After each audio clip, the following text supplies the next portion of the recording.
Hello guys, welcome back to my YouTube channel star gamer. അപ്പോൾ നമ്മളിന്ന് വന്നിരിക്കുന്നത് ഒരു എഡിറ്റിംഗ് ടിപ്പ് വീഡിയോ ആയിട്ടാണ്. ക്യാപ്കട്ട് മൊബൈലിലാണ് വന്നിരിക്കുന്നത്. ക്യാപ്കട്ടിൽ നമുക്കൊരു ന്യൂ പ്രൊജക്റ്റ് എടുക്കാം. അപ്പോൾ ഇങ്ങനത്തെ ഒരു ഇൻ്റർഫേസ് വരും. നിങ്ങൾക്ക് ഇൻ്റർഫേസ് വന്നു കഴിഞ്ഞാൽ നമുക്ക് ഏത് ക്ലിപ്പാണ് എഡിറ്റിംഗ് എടുക്കാം. അപ്പോൾ ഞെക്കി കഴിഞ്ഞാൽ വരുന്നത് ഇങ്ങനത്തെ ഒരു സംഭവമാണ്.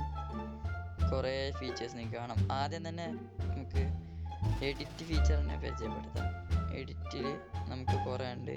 നിങ്ങൾക്കിപ്പോൾ ആവശ്യം ഇല്ലാത്ത വല്ല ക്ലിപ്പ്, ഇവിടെ ഈ വീഡിയോയിൽ ആവശ്യമില്ലാത്ത വല്ല ഭാഗം ഉണ്ടെങ്കിൽ സ്പ്ലിറ്റ് അടിക്കുക. അപ്പോൾ ഇത് രണ്ട് ഭാഗമായിട്ട് ഈ വീഡിയോ മാറിയിട്ടുണ്ട്. നിങ്ങൾക്കിപ്പോൾ ഇതിൻ്റെ കുറച്ച് ഭാഗം കളയണമെങ്കിൽ വീണ്ടും എഡിറ്റ് അടിക്കുക, സ്പ്ലിറ്റ് അടിക്കുക. എന്നിട്ട് ഈ രണ്ട് ക്ലിപ്പും സ്പ്ലിറ്റായി. ഇതിൻ്റെ ഇടയിലുള്ള ക്ലിപ്പാണിത്. ഇതിനെ ക്ലിക്ക് ചെയ്ത് കഴിഞ്ഞാൽ ഡിലീറ്റ് ചെയ്ത് കഴിഞ്ഞാൽ ഇത് പോകും. അപ്പോൾ ഇതെല്ലാം കൂടി ഒരുമിക്കും. ഇപ്പോൾ ക്ലിപ്പ് ഇതായി ഡിലേറ്റ് ആയിപ്പോയി. അതേപോലെ ഒരു ഫീച്ചറാണ് ഏറ്റവും കൂടുതൽ ഗെയിമിങ്ങിനായിട്ടൊരു ഫീച്ചറും കൂടി സുഖമായിട്ട് ഗെയിമിങ് എഡിറ്റേഴ്സിന് വേണ്ടിയിട്ട്, ഗെയിമിങ് എഡിറ്റിങ്ങിന് വേണ്ടിയിട്ടുള്ള ഒരു ഫീച്ചറാണ് നമ്മുടെ സ്വന്തം zoom in zoom out feature. ഇവിടെ ഒരു കീ ഫ്രെയിം കൊടുത്തു. നമ്മൾ വീണ്ടും ഇവിടെ ഒരു കീ ഫ്രെയിം കൊടുത്തു. അപ്പോൾ കീ ഫ്രെയിമിംഗ് ആണ് നമുക്ക് ഏറ്റവും മെയിനായിട്ട് വേണ്ടത്. ഈ കീ ഫ്രെയിമിൽ നമ്മൾ ക്ലിപ്പ് ഇങ്ങനെ സൂം ചെയ്ത് ഇങ്ങോട്ട് കൊണ്ടുവന്നു. കുറച്ച് ഇങ്ങോട്ട് വരുമ്പോഴേക്കും കണ്ടോ തന്നെ അത് വരുന്നു. ഇതാണ് സൂമിനായിപ്പോൾ വീഡിയോ ഉണ്ടോ, സ്ലോ സൂമിന്ന് സ്ലോ ആയിട്ട്. ഇപ്പോൾ ഈ ക്ലിപ്പ് ഇങ്ങനെ ഇതാക്കുക, സൂം ഔട്ടിൻ്റെ ഫീച്ചറാണ്. ഇവിടെ ഒരു കീ ഫ്രെയിം തന്നെ സെലക്ട് ഇതായി ഇവിടെ തന്നെ കൊടുത്തു. നോക്കിക്കോട്ടെ,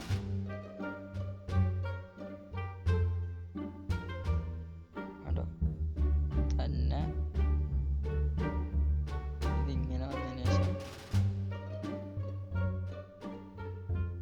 ഇവിടെ ഒരു കീ ഫ്രെയിം കൂടി കൊടുക്കുക. ഇങ്ങനെ കൊണ്ടുവരിക, ക്ലിപ്പ് പൊസിഷൻ ചെയ്യുക. കണ്ടോ ഈ ഫസ്റ്റിന്ന് ഇതാ ഇങ്ങനെ, പിന്നെ വീണ്ടും സ്പീഡ് ആയിട്ട് വീണ്ടും മെല്ലെ. കണ്ടോ, ഇതാണ് zoom in zoom out feature. മിക്ക ഗെയിമേഴ്സും ചെയ്യണ ഒരു ഫീച്ചർ കൂടിയാണത്. അതേപോലെ തന്നെ ടെക്സ്റ്റ്, നമ്മളിപ്പോൾ വല്ല വീഡിയോയ്ക്ക് വല്ല വോയിസ് ഉണ്ട്. ഞാൻ ഇവിടെ ഒരു വോയിസ് ഓവർ എടുക്കാം. വോയിസ് ഓവർ എടുക്കണമെങ്കിൽ മ്യൂസിക് അല്ല ഓഡിയോ ഒക്കെ റെക്കോർഡ്, ഏറ്റവും ലാസ്റ്റ് റെക്കോർഡ് പറഞ്ഞ ഓപ്ഷൻ ഉണ്ട്. ഞാൻ ഇവിടെ ഇത് ഹോൾഡ് ചെയ്ത് കഴിഞ്ഞാൽ വോയിസ് ഓവർ ആവാം. ഏ എന്ന് പറഞ്ഞ ഏ എന്നാണ് ഞാൻ ഇവിടെ പറഞ്ഞത്. അപ്പോൾ ഈ വീഡിയോയിൽ കേൾക്കാം. ഏ നമുക്ക് കേൾക്കാൻ പറ്റും. നിങ്ങൾക്ക് കേൾക്കാൻ പറ്റുന്നില്ല. ഇപ്പോൾ ഞാൻ ഇവിടെ ടെക്സ്റ്റ് കൊടുത്തു. ടെക്സ്റ്റിൽ എ എന്ന് പറഞ്ഞു. കുറച്ച് സൈസ് ഇതിൻ്റെ കണ്ടോ, ഇത് ഇത്ര ആക്കി. ഇതാ സെലക്ട് ചെയ്തു. നമുക്ക് സെലക്ട് ചെയ്യുമ്പോൾ ഇവിടെ ആനിമേഷൻസ് കാണാം. അതിൽ ക്ലിക്ക് ചെയ്ത് എന്നിട്ട് ഇവിടെ ഇഷ്ടംമാതിരി ഫീച്ചർ ഉണ്ട്. ഇതിലൊരു ഇതുണ്ട്, നമ്മുടെ ആനിമേഷൻ ബൗൺസി എന്ന് പറഞ്ഞൊരു ആനിമേഷനാണ്. മിക്ക സംസാരിക്കുമ്പോൾ ഇങ്ങനെ വീഡിയോക്ക് കയറി വരുന്ന ഒരു ഫീച്ചറും കൂടിയാണ് ആനിമേഷൻ. ബൗൺസി നമ്മൾ കണ്ടില്ല. അതുകൊണ്ട് വേറൊരു ഓപ്ഷൻ നമ്മൾ കണ്ടിരിക്കുകയാണ്, സ്പ്രിങ് എന്ന് പറഞ്ഞൊരു സംഭവം.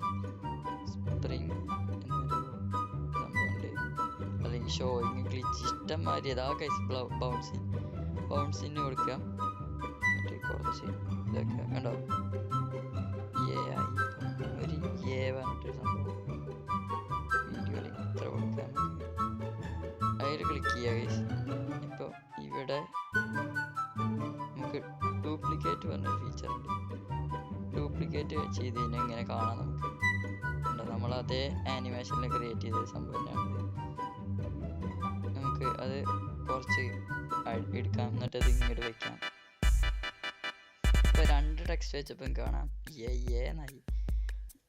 ഇത് ഇങ്ങനെ നമുക്ക് ഇഷ്ടംമാതിരിയുള്ള ഫീച്ചേഴ്സ് നമുക്ക് ക്യാപ്കട്ടിൽ ചെയ്യാൻ പറ്റും ഗൈസ്. അപ്പോൾ ഈ വീഡിയോയിൽ ഇത്ര ഫീച്ചേഴ്സാണ് നമ്മൾ പറയുന്നുള്ളൂ. ഇതിൻ്റെ ഒരു പാർട്ട് 2 വരുന്നതായിരിക്കും നമ്മുടെ ചാനലിൽ. വീഡിയോ വരുന്നത് കാത്തിരിക്കുക. ഈ വീഡിയോ ഇത്ര വരെ കണ്ടവർക്ക് ലൈക്ക് ചെയ്യുക, ഷെയർ ചെയ്യുക, സബ്സ്ക്രൈബ് ചെയ്യുക. അടുത്ത വീഡിയോ കാണുന്നത് ബൈ. അടുത്ത വീഡിയോ ഇഷ്ടംമാതിരി ഫീച്ചേഴ്സ് കൊണ്ടായിരിക്കും വരുന്നത്. ഇപ്പോൾ ഈ വീഡിയോ നിങ്ങൾക്ക് ഉപകാരപ്പെട്ടു എങ്കിൽ ലൈക്ക് ചെയ്യുക, ഒന്ന് കമൻറ്റിൽ അറിയിക്കുകയും കൂടി ചെയ്യണേ.